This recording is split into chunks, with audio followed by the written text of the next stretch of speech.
Bahagharing makulay dito sa silangan. Ganda mo'y gusto kong makamtan. Kailan ka masasalat o makapitan? Pangarap ko ika'y aking mahagkan. Paraiso dito sa aking kapaligiran. Berde at luntian, magandang masdan. Pagbukat liwayway sa silangan. Kanluran ng paglubog naman ng araw.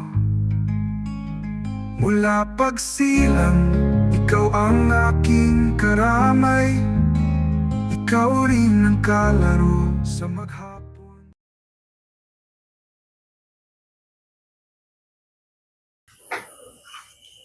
Good evening mga master.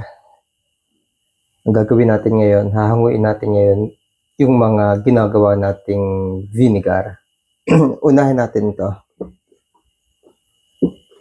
Samahan niyo ako at ipoproseso natin yung susunod na step para sa paghahango ng ating vinegar.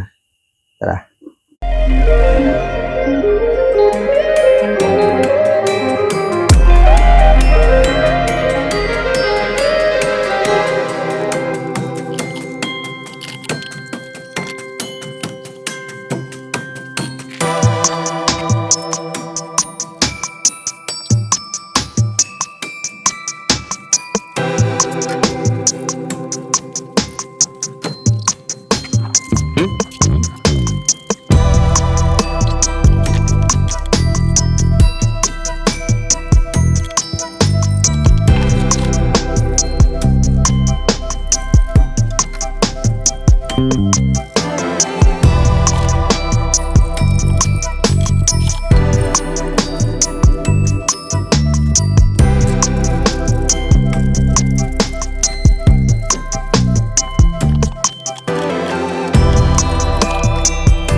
Simulan na ang magtanim sa backyard garden. Magandang mga halaman, lalo na ubas, kasiyasang pagmasdan. Bawat araw na lumilipas sa mga pagsubok at kalaban sa taniman, kailan ay hindi susukuan hanggang makamtan ang bawat tagumpay sa butil ng mga ubas. Halaman, lalo na ang ubas, kasiya siyang pagmasdan. Bawat araw na lumipas, tagumpay nararamdaman sa bawat katas na nalalasap, bawat pagpitas at pagkagat sa bawat butil ng ubas.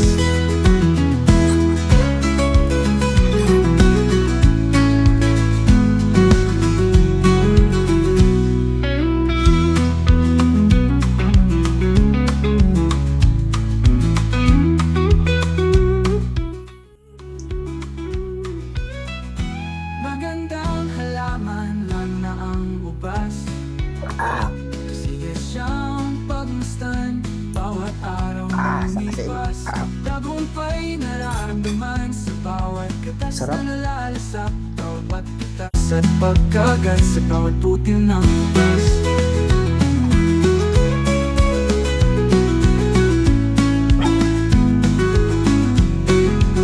Magandang halaman, lalo na ang ubas, kasiya siyang pagmasdan.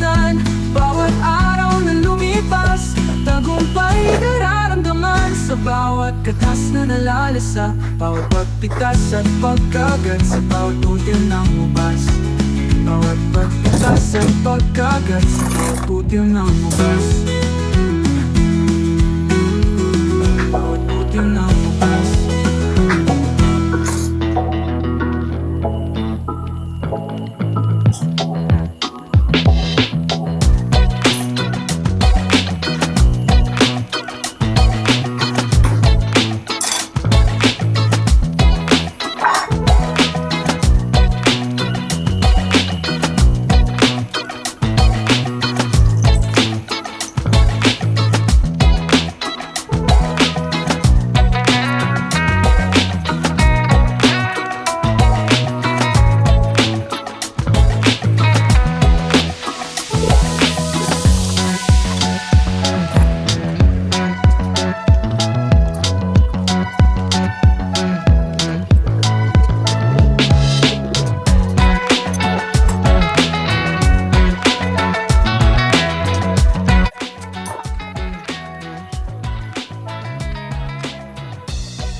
Mga master, ito na yung kamyas.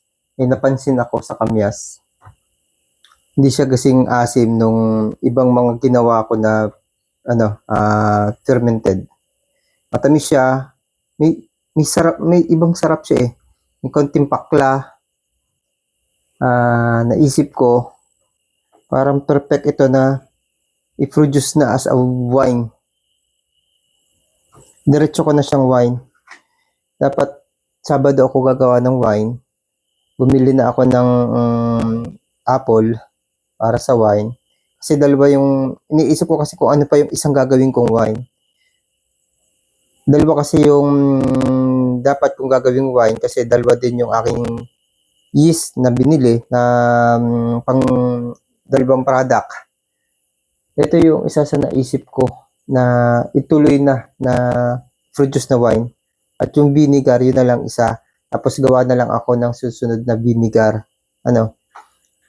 Eto. Ididiretso ko na ito ng wine.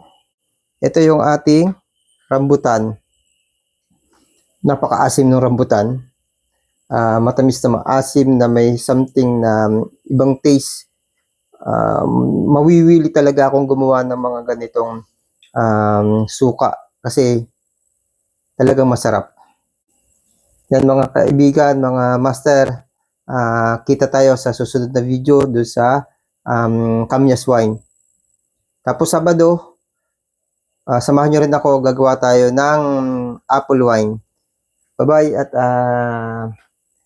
thank you. Bye-bye at God bless you. Ingat tayo.